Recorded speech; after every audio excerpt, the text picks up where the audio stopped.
life is totally focused right now on sharing things I've taught all my life, but into a natural healing vocabulary, and most especially for the healers of the world. It seems to me that's the people that are most sensitive, empathic, feeling what the world is going through, that have the most to give. And if they're connected to the natural world on top of it, that means they have a resource and a roots from which to grow. So now what we produced for the last 15 years, Plant Healer Quarterly, full of clinical as well as inspirational articles for anybody with a passion for plants.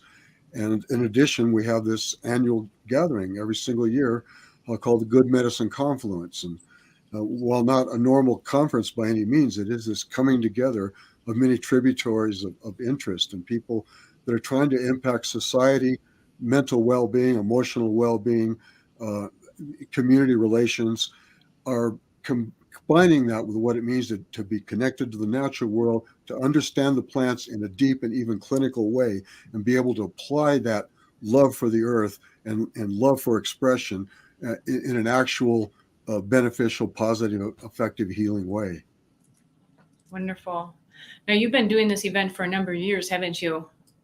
This is the 14th annual gathering. We thought it would be 1 year, and every year they beg us to do it again, and so 14 years later, here we go. That's amazing.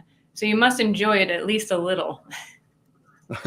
Well, I've enjoyed a great deal, actually. It's much of my life is in the wilderness. So I'm very rooted and connected to a place that's 7 river crossings from pavement and uh, 250 miles from the nearest city of any size whatsoever.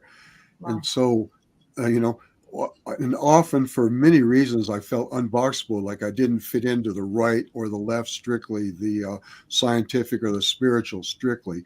Somehow I tried to draw truths from all of it. So that resulted in me not feeling like I really had a place.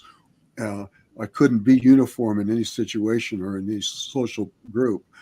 And so the gathering has shown me that that may be true, but then I'm never alone because people from all over the world, literally, and certainly from all over the United States, have been coming to this and saying, I feel like I've found my people, I found my tribe, I feel like I found my purpose. It's brought my purpose alive. I'm seen for who I truly am instead of trying to be something that fits in, something that other people expect.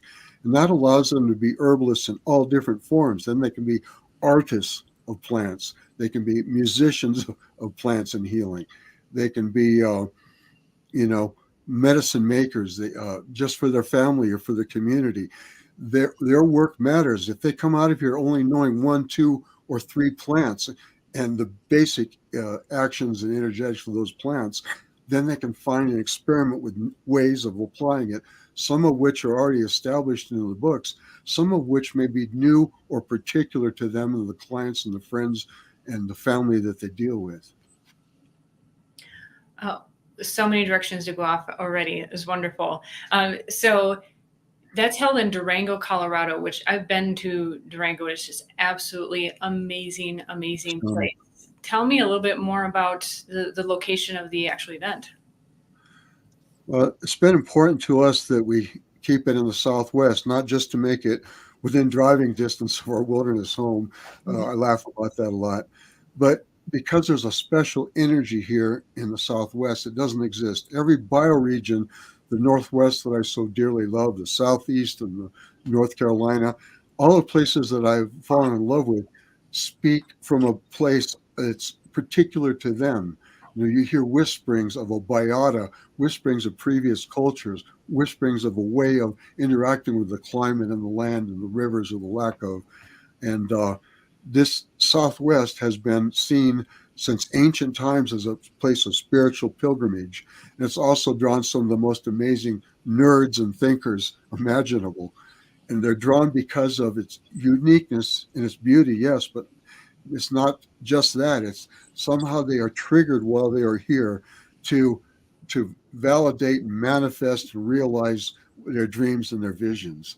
And that's, when you're walking through or driving through Hopi territory, Hopi lands, Navajo reservation, and then you start climbing up into reserve, into the Durango area, into the San Juan Mountains. And then suddenly you see the high rocky peaks. and snow crusted even in the summertime, and huge, deep, thick forests. And there's this little town of Durango that's just full of people who are all outdoor enthusiasts and lovers of nature. And then you spiral up this mountain to the campus of Fort Lewis. And what's amazing is that as you rise up and through the clouds, it appears like it's some magical Hogwarts because it so embodies this sense of a place not just of learning but of inspiration, and where we find what our role is in the magical work of recreating and healing this world. Sounds like the perfect place for it. We've been to what I think six different venues, and it's the fifth year at this one, and pretty much this is our home base now. It has never felt so good. You mentioned just before this about you had this desire to find your own community, you know, and wanting to be it sounded like you're saying accepted as you. And it seems to me, let me know what you think about this. It seems to me that more than ever, that is common among people, that we want to be accepted for who we are. Do you think that that is hitting home even more nowadays? Well, I think it's been true since the beginnings of human existence, whenever that was. But right now, there's an urgency to being authentically who we are. If we're just, just voicing or amen cornering everything that we hear out there, it becomes divisive, it becomes regimented, it becomes a single way of thinking. But to the degree that we experience ourselves, not just think of ourselves, but experience ourselves as elements of the natural world, of a living natural world, and we are just one organ, one expression, that none of those expressions are going to be exact. A field of the most amazing yellow plants that I've heard Herbalist Seven Song talk of is those unidentifiable yellow whatevers. I won't repeat the word. But when you got up close, no, they weren't all the same. Some of them, because they got a little more sunshine, were faced a little bit differently. Some of them, because they didn't get enough, were a little bit wilted on one side. A certain petal deformity, bug bites, but every single one was an individual, and going through the same thing as human beings on our path as plant healers, or just our path of being alive on this planet. We different things happen to us than anybody else, so no path is the same. Our gifts are not the same as any other person, herbalists or not. We have a particular way of expressing truths that have been known for thousands of years because it's coming through the voice of our experience, of our dreams, of our hopes, of the things that we've actually gone through in our lives. That's incredible. The calling, it's not just a calling to be who we truly are and to manifest our dreams and our goodness, but it's an urgent necessity in these somewhat darkened times. I imagine in the years of doing this event, you've probably witnessed people have that kind of aha moment or discovering themselves. Are there any stories that come to mind that you might be able to share? It'll be hard to pinpoint one to the exclusion of all the rest, but that's really what has kept me doing this for 14 years now, is that at the end of every gathering, no matter how difficult it is, people are coming up with tears in their eyes and going, wow, this is it. I've always thought I knew what this was it. I always liked herbs. I was always interested in herbalism, but suddenly plants are a part of who I am. I'm a part of what's most important, and there are people that see me for who I am. That moment of discovery of self, those are the same people that are walking down a path going to get to the car or whatever and are busy, and they see a plant they've never seen before. They're going to get down, even if they're scientists with degrees, they're going to get down on their hands and knees and feel around in that grass and identify it to the degree that they can, to key out that plant and figure out what it is, what it might have to offer, and what we can give back to help protect it. I have to say, I get so caught up in what you're saying. Like in the moment, I forget about formulating my next question. I forget about it. I'm going to say that's a compliment. It's Okay. I was able to. I noticed right before our interview, I'm like, oh, he has some YouTube videos on Herb Rally. Shout out to Herb Rally, and you're very easy to listen to. And I don't know if it's a combination of your words, your voice, and so if I sound like I'm stumbling a moment, I am. Well, thank you. So appreciate that, actually. the event, I mean, we're talking about the event and then in a bit, I want to get to how you became an herbalist, how herbs came into your life as a means to help people who are like, oh, I just love herbs. I don't know how I could make it more of part of my life, make it a profession. So that's the aim of this series. But it's so interesting to hear how each person puts their own energy into what they've created. And clearly, when you see your beautiful magazines, the digital magazines, your artwork is there. And it's just, I mean, as far as brand recognition, I mean, you guys nailed it. Not that that's what you're aiming for, I'm sure, just that you're so genuinely talented in that way. Tell me a little bit of why you decide to call it a confluence rather than conference. Well, when it began, it was at a time, first of all, when there were very few herbal conferences. I mean, HG, Rosemary's HG at the time was in existence. There was Brighton Bush, but there were very, very few herbal gatherings. And one of the motivations actually was, how can I continue caretaking this wild and wonderful river canyon of ours? How can I protect it from the outside forces that were pressing in many different ways we don't need to talk about? But how can I protect it and continue giving to it and be as close as possible and still give a voice to my partner, Kiva Rosethorn, who had an incredible vision about herbalism that was meant to be just as clinically verifiable and substantial as it was magical. And that was something that greatly excited me. I was coming out of a really a lifetime of being an eco-spiritual teacher, which is to say, going on the road. And even when I was doing activism for old growth forests in one state after another, it was still about putting people in touch of their heart connection to an extension of the natural world, to make them feel like it isn't just defending the planet, but rather it's ways in which we defend ourselves and defend the integrity of life. So we really got our first one going, in part because there were so few and they were so far away. And our first framing of it was at Traditions in Western Herbalism Conference, because at that time there was so much emphasis on what emphasis, I should say, that there was on herbs, because there wasn't a lot yet. There wasn't a lot of product in big store shelves by any means. But at that time, there was people always talking about Eastern medicine, and as valid as important as traditional Chinese medicine is, and Japanese and other Asian cures, Ayurveda. We also felt, and Kiva felt especially, that there needed to be given some light back on the traditions of Europe and of ancient Europe and of South America, of North America, indigenous and long-standing appreciation for and use of herbs as part of a healing and ceremonial process. And so Tradition Western Herbalism Conference, though, quickly became established as an outlier outside of what we normally think of as conferences. I mean, a conference, in my mind, was where everybody's sitting rather sedately at a desk, assigned which course or which package of courses and classes they're going to take, and where teachers were held up and above and outside of the group. What, being the ex-hippie environmental activist that I was, what I saw was a chance for everybody to come and bring their own individual medicine. In that way, and I don't just mean their talents with herbs, but also what does your energy bring? What does your intention bring? Your sense of justice for people, health access, restoration, cultivation, growing endangered plants. What do you bring to the table? In this case, what do you bring to the tent that became Good Medicine Confluence? Living on a river, it's very easy for me to use river metaphors, probably more than I need to.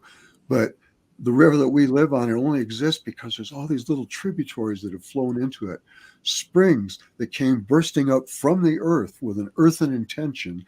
They were each a little bit different. Each carried a different kind of mineral, allowed a different sort of plant to grow, a different population density, a different species. And those all make it into one channel that ends up coming through this magical Animus Sanctuary Canyon that I live in.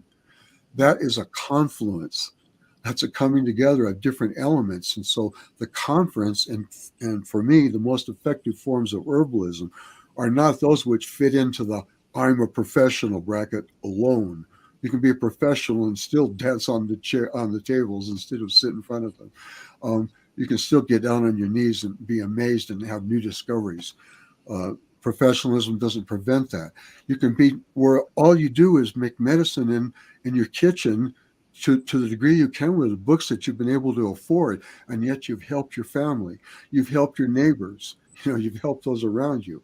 Knowledge of one single plant, like Michael Moore said, is enough to make you an herbal teacher, give you an opportunity to find out how can I give best this sense of healing.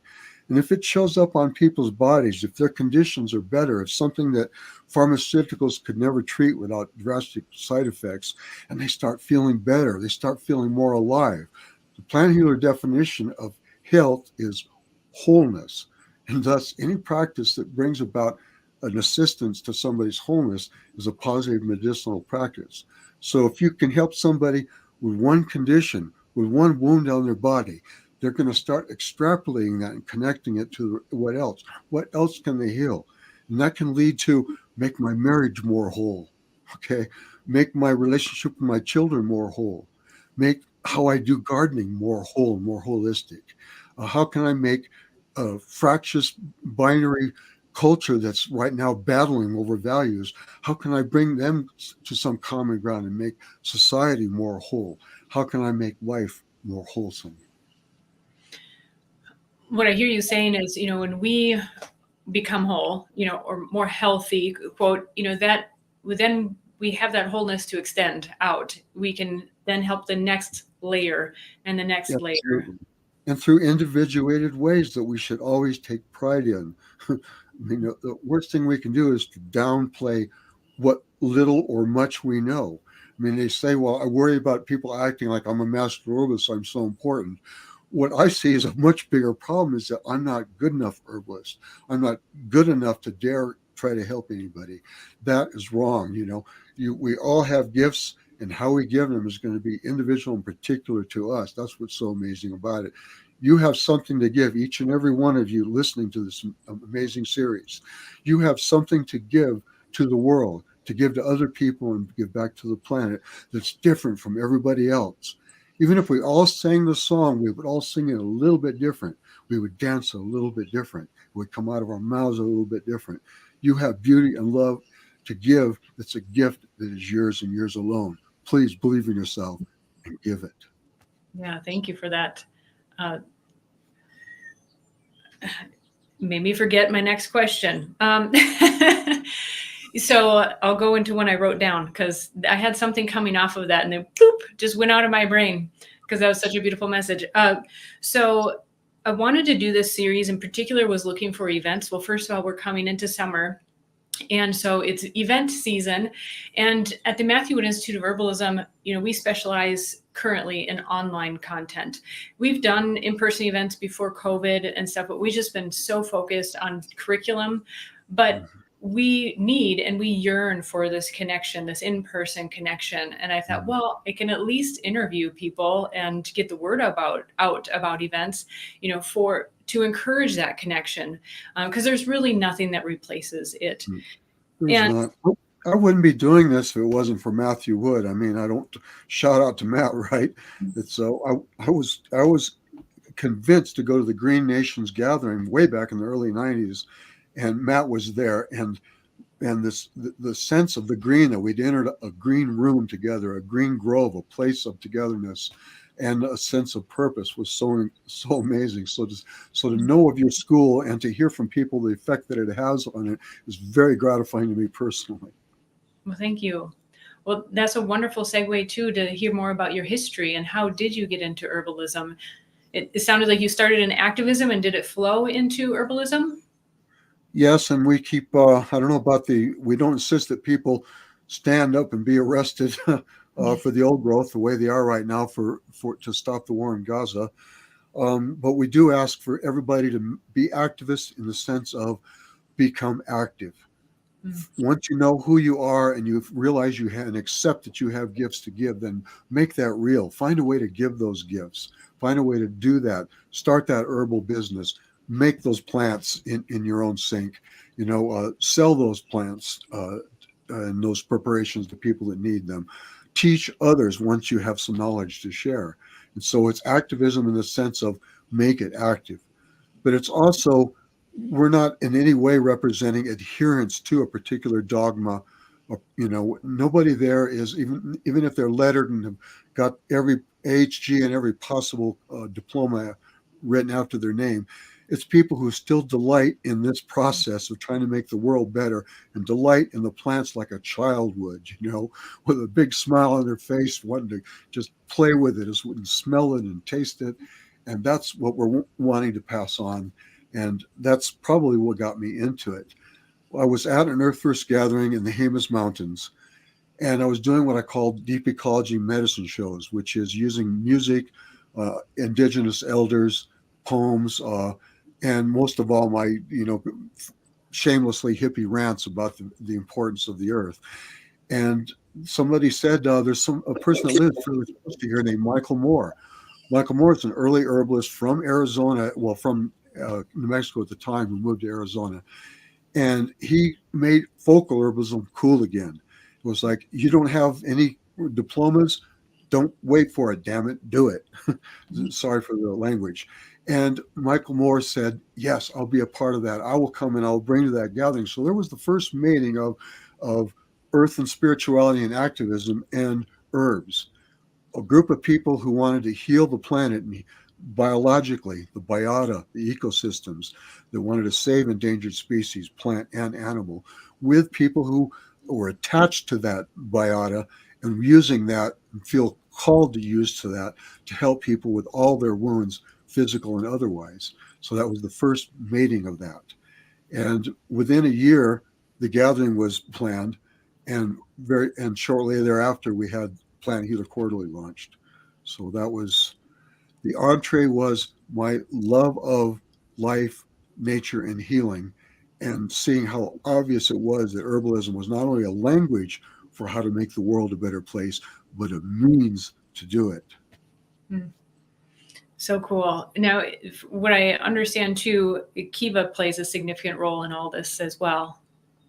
It wouldn't have happened without her inspiration. I was not that I wouldn't have had the connection to plants and the language of healing, but simply that I had so many things. I was trying to reach the back to the landers, the rural folks. I was writing about Old West guns in order to speak about indigenous rights and connection to the land, sense of place. So I had all of these different irons in the fire, as they say, quote unquote. And to try to just pick one and select it wasn't going to happen.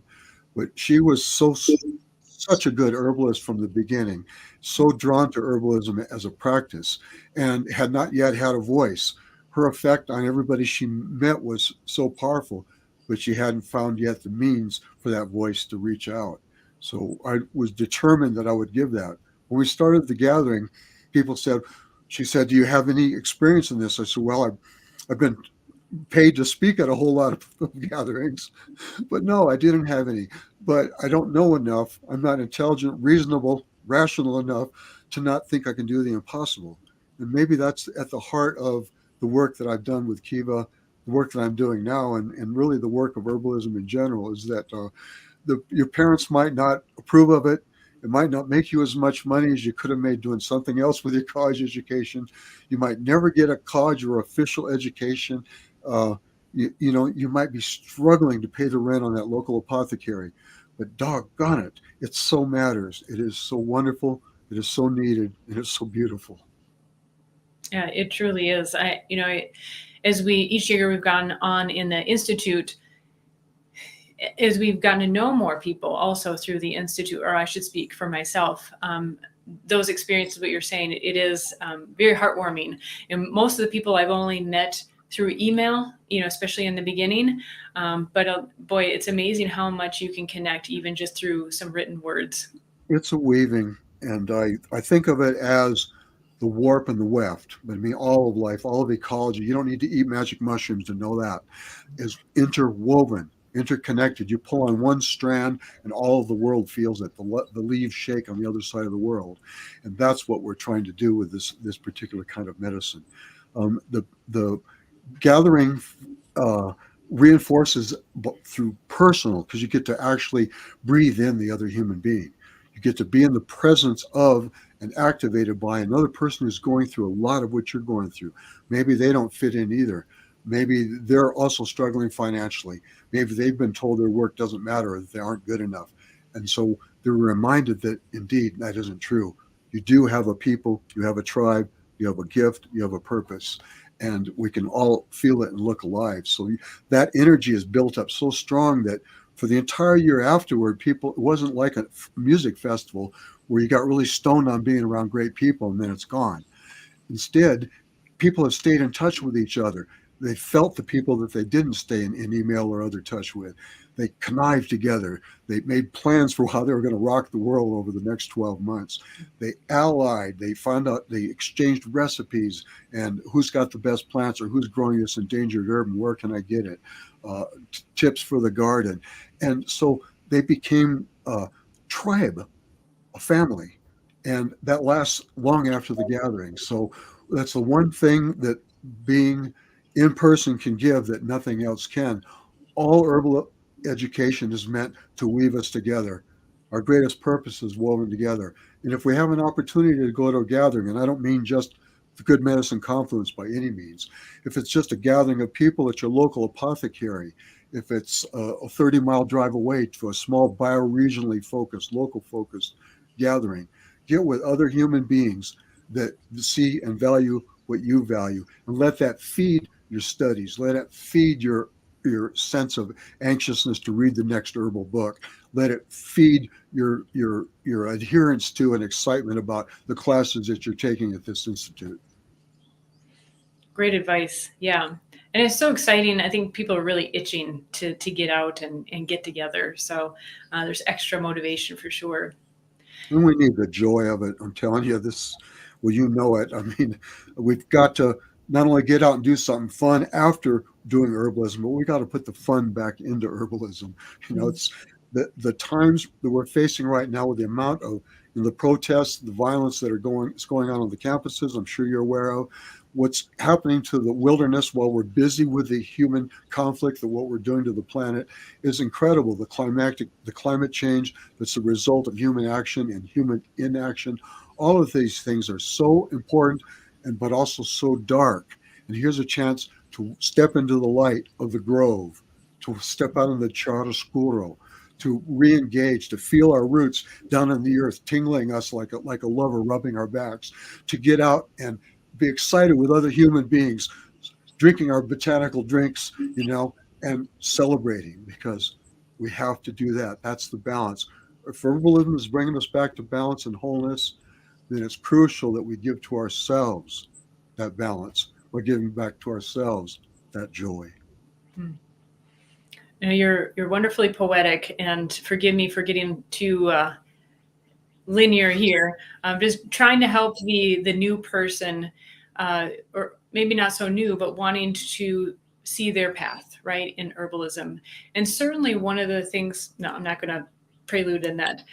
If you were, maybe I'll put it in this way, if you were to illustrate you and Kiva, and it sounds like you started the magazine and the event around the same time. Yes, very close. So what were your roles? What talents and gifts did you bring to the table? You mentioned Kiva and her herbalism and her connecting, you and your activism background, but also so many other things that came together. Clearly you put your art into this. You're a prolific writer, so evidently that's another skill and talent. I'm trying to help people see that what seems like an out there kind of talent, you can bring it into herbalism and somehow make it into something. Well, nobody has to do everything that we've done. In fact, if I was giving advice to a client, I would advise that they don't do what we've done. In terms of so much, it becomes so hard to take care of the self and to take care of that many diverse projects at the same time. In our case, it came about because, frankly, we had no staff. So if we're out in the wilderness and we have nobody working with us, and we don't even have anybody at a distance that's working with us, then we have no choice. I wasn't thinking that Kava wasn't thinking I'm a website builder, and yet she learned it because nobody else would. Um, the artwork I can't help but draw on, so people are going to have to suffer with my artwork and my aesthetic, regardless, without requesting it. But emails, I didn't want to be on emails. I wanted to be engaged personally and individually, one on one. And yet, if is the way to reach out and to do this weaving I talked about, to plait us together into one fiber, then that's what I needed to do. So I learned how to email. I still call Kiva in over to my cabin frequently to ask for help with something technical. But really, we brought all of our gifts to it, but we also learned things that were relatively very difficult for us and relatively impossible.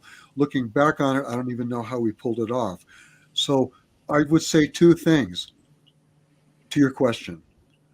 The first is feel out what you're drawn to, not just what you're best at, but what feels most effective, efficacious, worthwhile, meaningful. What you constantly are pulled back to it, no matter what your other tasks are during the day in herbalism and outside of it. But what's the one thing that you keep feeling in your heart, not just in your mind, to go do? That's something that you can not only do for yourself, but that you can share with others. That's part of where you fit in to herbalism. Perhaps it's handling the plants directly in some way, such as medicine making. Perhaps it's interacting with people in the community. There's a million ways that it can happen, but the way that it happens will be unique to you. It won't be the same as anybody else. And so finding what your niche is, I believe, should involve, and it sounds a little bit nebulous or nonlinear, I'm sorry, but is that you feel called, that there's something that can't just strictly be put into a criteria in words, something that you can't turn away from, and that you follow that and do that and make that as beautiful and wonderful and powerful and effective as you can. Secondly, know that you're going to be facing an array of obstacles, your own self-doubt, your finances, uh, dealing with what's appropriate, what's appropriation, and there's just a million things you're going to have to deal with. An intrusive government that's increasingly showing up at people's doorsteps, going through their small product business, the FDA, trying to determine if they're in compliance. All of these things matter. All of these things are obstacles, but do them anyway. Yeah. Follow your heart anyway. You only have a few spare dollars, pay for that school anyway. You've only got this amount of time to give it anyway. Not because it's easy, but regardless of whether it's easy or not. Live it, do it. Nothing more fulfilling than that. In fact, without the obstruction, we might just feel like, oh, I'm just doing something that's rote that everybody else does. But no, you can feel damn special when things are so difficult, and you can make them so beautiful. That's for sure. So well said. It's absolutely amazing when you are following, quote, that calling or that the inner guidance, how those obstacles that are normally obstacles to other people, or when you tell someone else about it, you might actually be laughing about it. Like, this happened and I was up overnight fixing this. And they're like, are you crazy? And you're like, oh, it's no problem. Yeah. But when you're Yeah. into it, it's not a big deal. No, and we will laugh about it because not only because we've done what we wanted to, but because no amount of struggle and no amount of foolishness or mistakes on our parts kept us from doing what mattered most, and that's not only fulfilling but fun. I'm a firm believer that there's challenges in life no matter what. And if you at least choose your path and follow that guidance, that calling, you'll at least have the joy of experiencing that while going over the obstacles. It's like being on your favorite bike going over the obstacles rather than on a tricycle with no suspension and you can barely Mhm. pedal, right? I mean, life is going to have challenges no matter what. It's like choose which one. Yes, indeed, absolutely. Sean O'Donohue chimed in the chat here, who who will be presenting at the Good Medicine Confluence, and he's one of the teachers at the Matthew Institute of Herbalism. And he said, "It is always so inspiring to hear Wolf, a rare soul who truly lives his truth." So, well, a big thank you to Sean. He's perfect representation of somebody who thought they were a misfit and yet inescapably fits in here. And his combining of scientific and historic understanding with a deeply spiritual and alternative and unusual approach makes him the seer of our times that we need. And that's what I most want to be giving to the people that attend. I want to be giving them not just the information, which is absolutely crucial. You can't do without the specific information. Don't kid yourself. But also bring your uniqueness. Bring your party hat. Bring it on. So you already covered in the questions I usually ask for this interview. You've already answered in such condensed ways. So I'm going to ask some other questions. And so this event coming up, tell us about some of the classes that will be going on there, just to illustrate too the uniqueness and the things that people can find that are special to them. Oh my goodness. Well, I definitely encourage people to get on the website and look at and read the entire class descriptions, because we're talking about over 100 classes. Wow.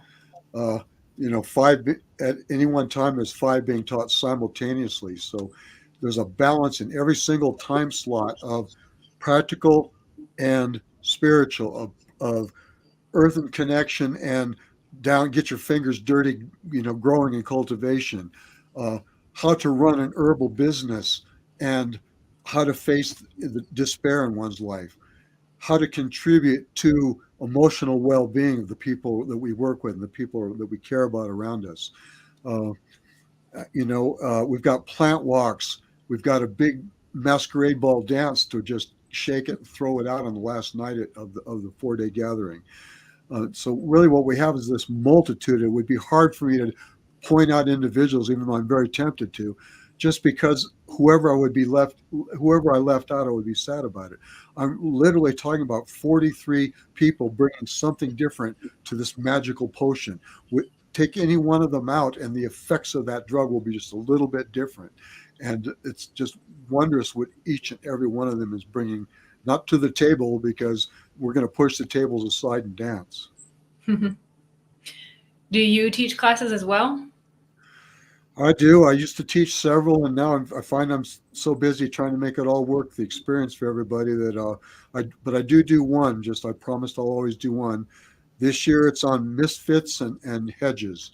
So I will be combining the talking about that to those people, and also to anyone that ever felt they don't belong or that they're not regimented enough, that there's things about them that make them displaced in any way whatsoever. And I will be conflating that with, or connecting the mycorrhizal filaments between that and the hedge, the traditional hedge of separating not just private properties, but separating the mundane with the magical, the so-called impossible and the dogma and the rote and the templates, and the surprising, the magical, the unanticipated, the miraculous. And so the hedge serves as a place, an abode in which the so-called misfit, the self-identified misfit, can live. And from that hedge, we can reach out and affect any and every community. And then ultimately, we can connect with a tribe of misfits worldwide that all share a common sense of values, but more than that, sense of love for each other specifically. Well, there's when you identify with someone, you kind of see that in them and identify and connect just on that one concept. It starts out with, we connect that we both don't trust pharmaceuticals. I mean, that's basically the beginning point for almost everybody. That certainly was an element with me when I first met and talked to Michael Moore. He made me a zealot, but my first understanding was simply that this is wrong, that most of what they're giving, even when it helps people, also harms them, and that the earth provides everything that indigenous people from every continent of every color have known this, and somehow people have started to forget it, trivialize it, commodify it, and have forgotten to live the basic essential understandings that we are part of this world and that all the medicines are available to us. And so it can be just the connection to, hey, I tried that dandelion too. Wow. Or that had such an effect on me when I tried that for the first time. It was, I brought it on as a nervine, and it ended up being an adaptogen that changed my entire life. Just the sharing of the experiences of one plant then grows into and broadens into this entire forest of possibilities. We suddenly share that we want to pass that on to the next generation. We share that we want to be not just loving it, but be good at it. If we only do one, if we only teach or share one plant, we want to have a good sense of that plant, both intellectually through actual experience with the plant, and a spiritual sense of what that plant's offering to us or can offer, maybe hasn't been discovered yet that it can offer.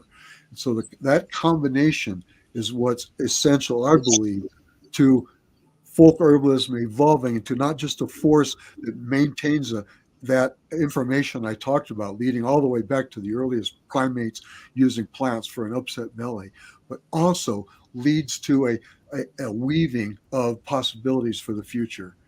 If there's a chance for the future at all, it will be healing that makes that possible. It will be wholeness that makes that possible. It will be a diversity of creative interests that makes that possible. Not regulation, not control, not sameness, not meeting the requirements of any particular group, but rather finding our own individual way with the information we've amassed through books, through a school like yours, through personal experience with at least one plant. That's what we will share with the world, and it's what will help us find our kindred spirits. Terry Tempest Williams, a wonderful ecocentric poet from the day, once told me, I said, well, she said, you're not alone. And I said, well, but how will I know them? Because this was pre-herbalism. And I was just getting into Earth First. I was actually just helping start this group called Earth First, this biocentric group of madmen and mad women, of uncontrollable women and tree huggers. And she said to me, you shall know them by their eyes. And indeed, I know by your eyes. And although everyone I've met, they linger with me that I'm not alone. Mm-hmm. I heard you bring up many examples of connecting, this quote misfit community, and we find these things first, that we all have a distrust of pharmaceuticals, and then it's, I have a connection with dandelion, oh, this person does too, and then, oh, I helped heal, or my daughter was healed by this, oh my, and then you start sharing these stories. And exactly. I think if we, like you're talking about the wholeness, right? When you heal yourself and then it spreads out in your community, I think that if I may extrapolate, that's what's needed in our bifurcating world, right? Is we're losing sight of, oh, this is this is where I show a commonality. Jesse, Wolf, and I look way different, but we have these certain things that connect us. And that means that, we don't need to go after each other. I mean, that's so simplistic, but it's, I think, truth can be simple. We find our kindred spirits as well as our niche and our role through the plants, through the practice of herbalism. For me, that's one of the greatest things. We can call it mystic, we can call it psychological. I don't care what label gets put on it, frankly. But it is through this process of caring about plants and using plants to show our care for others that we find our kindred spirits. And we need that. We're not. When I talk about the importance of individuality and everyone having a unique gift, I'm not in any way downplaying the vitalness of the tonic, of the finished product that contains all of us in it. Everything we've learned, everything we've experienced, every bit of knowledge since the beginning of time, and how we put that together and distilled it into something that's greater than our individual selves, but required our individual unique element and ingredient to make that drink. I had to write this down so I wouldn't forget it, because I really want to ask you, what are some of those components in your life, some of those moments that really made you, you? Mm. It's hard to separate what's an expression of who is really me and what changed it for me. And it's an endless series of mistakes and difficult prices and difficult lessons, always doing what I felt was right at the moment and gradually adjusting what I feel is right to include much more information and many more people than what I ever did. Um, I hold it all, as crucial. Certainly, I mean, being locked up for what I believed in, huge, but no more so than finding one anemone flower on the other side of the mountain that I'd never seen before that proved to be exactly the medicine that I most needed at that time. No more so than being at the base of an oak tree and sensing that I too have roots in place, that I'm not just walking on something, but that I'm a part of something, that I'm connected to something. It's I don't think any longer that we are rootless beings. We talk still about rootless humanity, but I don't feel rootless. I feel like what we have is roots that we've jerked from the ground, dragging behind us noticeably. We can feel the pull and drag on them, and they're longing for us to find a place, whether it's in a utter wilderness spot that calls to us, whether it's in a local park or our backyard in some hidden alcove in the bushes, or whether it's a potted herbal plant sitting in our window of our kitchen.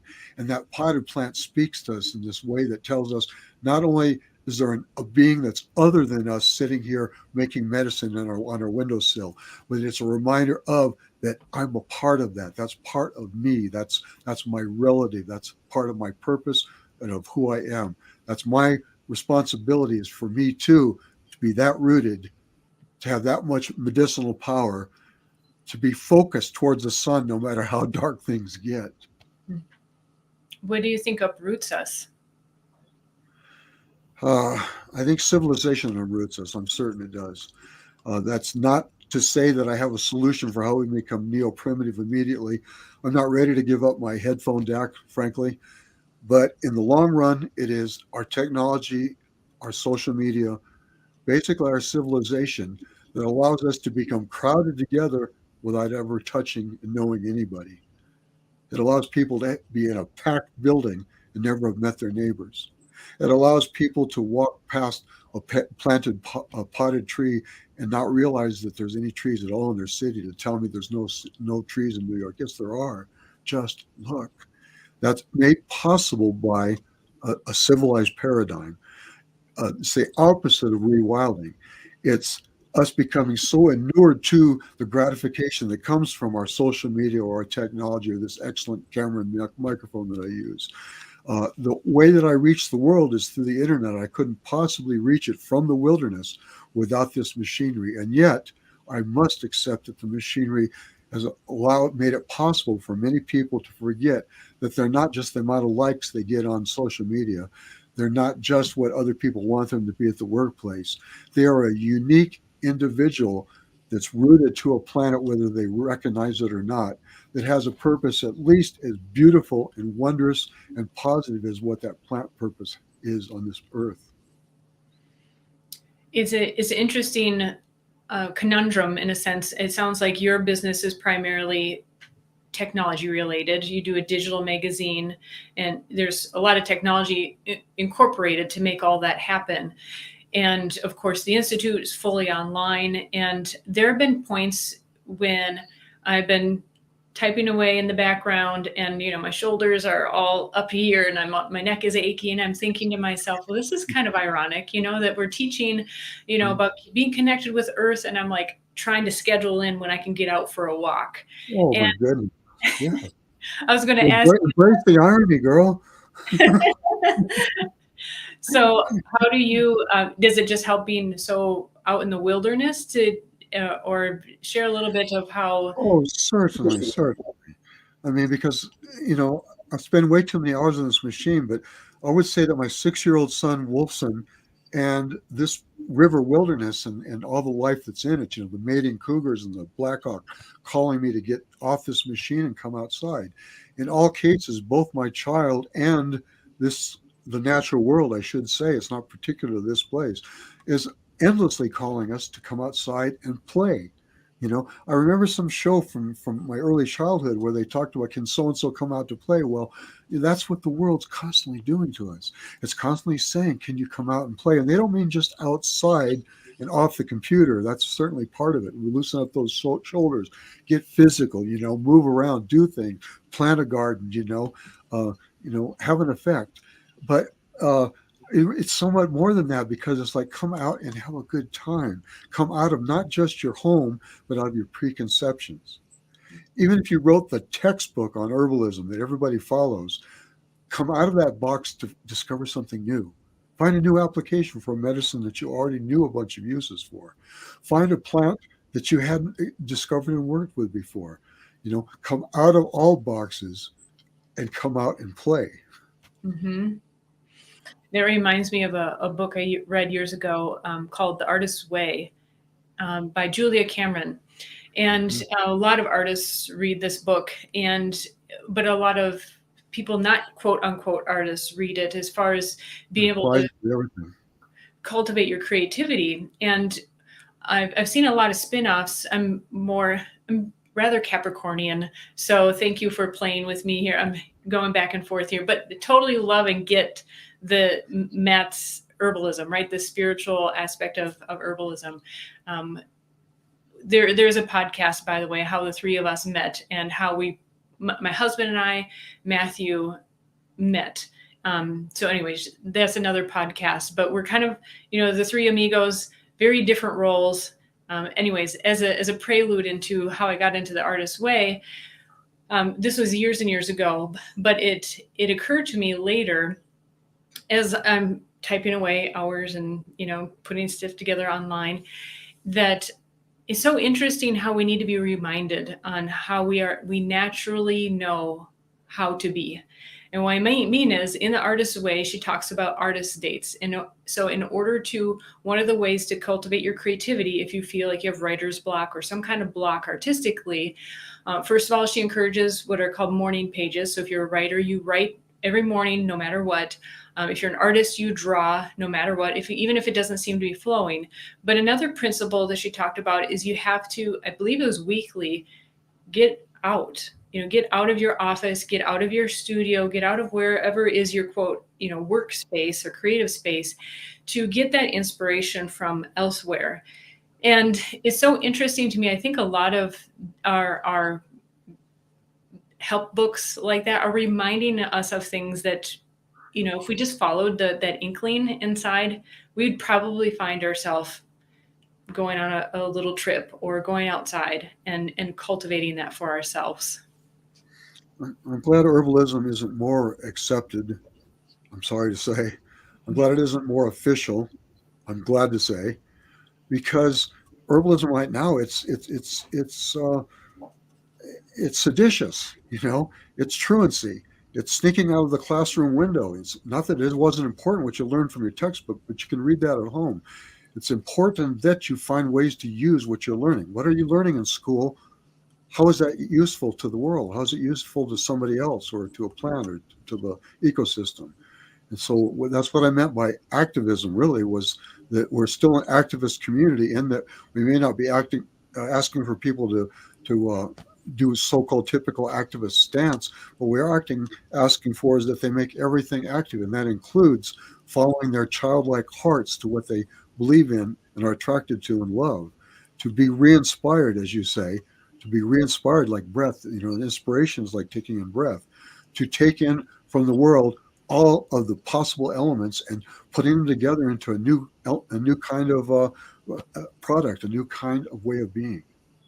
Mm-hmm. Yeah, it's been very interesting working in this realm. So maybe this is an opportunity. I haven't shared much of my story getting into herbalism and stuff, but maybe this is because I feel like I'm on the other side of the hedge. Hedge is usually, it's a line, but it has two sides, right? And I feel like I'm kind of on the side. Matt even said when we first met him at an herb walk, we knew him for a couple of years before we started doing classes with him. And he said, well, I kind of had to see who you guys were, because you were these like clean cut people. And my husband looks like he's former military. He's not, but he just kind of has that look. And so he's like, even to Matt, we were not quite part of the tribe. Right. And so he's like, I had to see who you guys were. And, but I think the beauty of it is that, like you said, we connected because we trusted in natural remedies, in plant remedies over pharmaceuticals. And that was the connection. And then it grew over time. And then it grows together into one being, almost like a graft. But I think it's important that I insert here how important it is that there be, and there's a dearth of it in the herbal community. I mean, I don't know of any community, not even the pagan community, that lacks it as badly as the herbalism community does. And that's of the ability, the temperament, the skills necessary to make things real in a real world. That means actually get put together an apothecary and make sure that the rent is paid, to do the flow sheets, to do the outreach, to run at least one station or program or a platform, if not like you do multiple. That is so badly lacking. We cannot, magic cannot be something that just makes us feel good. If I had any speech that I gave to the pagan gatherings I spoke at, it was that specifically. It was that it's not something in your head that makes you feel better. It's a means for you to make the world more aware that it's a magical, wonderful place. And it's the same exact thing. That for me, that's what you may have brought to Matthew Wood's conglomerate here, is the ability to, and the temperament to deal with the technology, the platforms, really the practicality that can so often be missing from being an herbalist. You can have the best possible intentions and not be able to reach beyond your own family, which is still valid. But if you want to reach the world, you've got to find some practical skills that make it possible, whether it's, like you said, a small business, starting your own school, starting your own herbal gathering, whatever it is. It requires that somebody, if not you, that there be somebody that shares your heart and shares your goals, that actually knows what the hell they're doing and does the work necessary to make this vision and this love really real. Well, and it's interesting how each person has their own gifts and talents, like you've mentioned, and even the prior guests on becoming an herbalist. Everybody has their own uniqueness, and we can actually glean from, if not outright, just ask someone, how do you do that? Which is the point of this series of podcasts, because you get, like you said, if I were consulting a client, this is what I would say, which is so valuable and so helpful, especially early on when you're like, it's amazing that this world is so vast, but then it's also mind-boggling. Yes, it is. Well, focus, and even the Eastern religions that talk about the importance of going with the flow, they still highly value focus, which is to say that we know what's a priority, what's important, what has to get done. There still has to be water carried. That's, I believe, one of the Taoist expressions. There still has to be the real work done. That work can be fun. It can be joyous. We can call it a hobby. We can call it a career, but it has to be made real. It's not just something that spins around inside of us. It's something that gets stirred like a ladle, and then we churn it out. We hand it out like an end product to give to everybody. Alchemy for the People has just chimed in. Absolutely. Herbalists are incredibly generous with their wisdom because they love what they do and want to share it. I found that very true. I found very generous herbalists out there. And Matthew is one of them. He absolutely is. He's not only the elder, if I dare say so. I mean, I don't really accept terms like master herbalist and the elder of anything, even though I'm now officially certainly am one. To me, the 13-year-old can have just as much wisdom to offer, and sometimes has the most important advice to give, the best example to give. But that said, I think it's certainly necessary that I say that Matt Wood is not just an example and an icon and a father of modern folk herbalism, but he represents perfectly that combination that I think is essential between spirit and doing something with it, between love and spirituality, and between actually mixing the medicines that are needed to make people better. That's what's required of us. I know that's infused into the school, and that's what more of us need to do. No, thank you. And I fully agree. Having worked with Matt for several years now, have seen it behind the scenes, and you're totally right, absolutely right. And this event sounds wonderful. If I didn't have another podcast right after this, we could continue easily talking for quite a while here.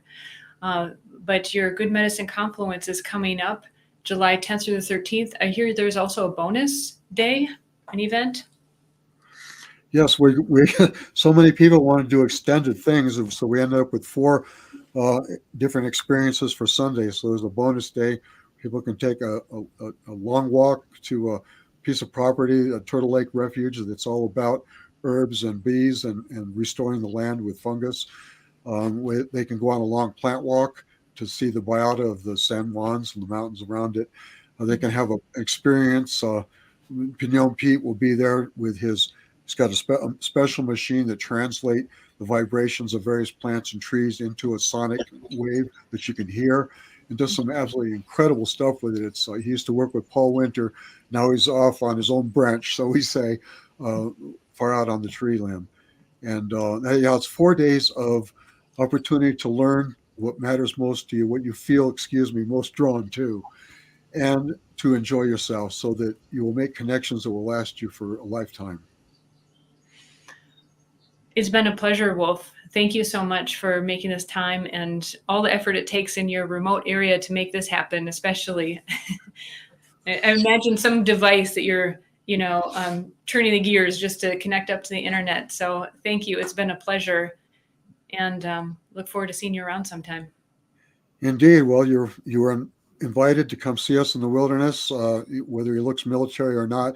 I'm I've been into MMA and rode in a bike group and grew up in military school. So I think just about anybody can feel welcome here and moved by the experience.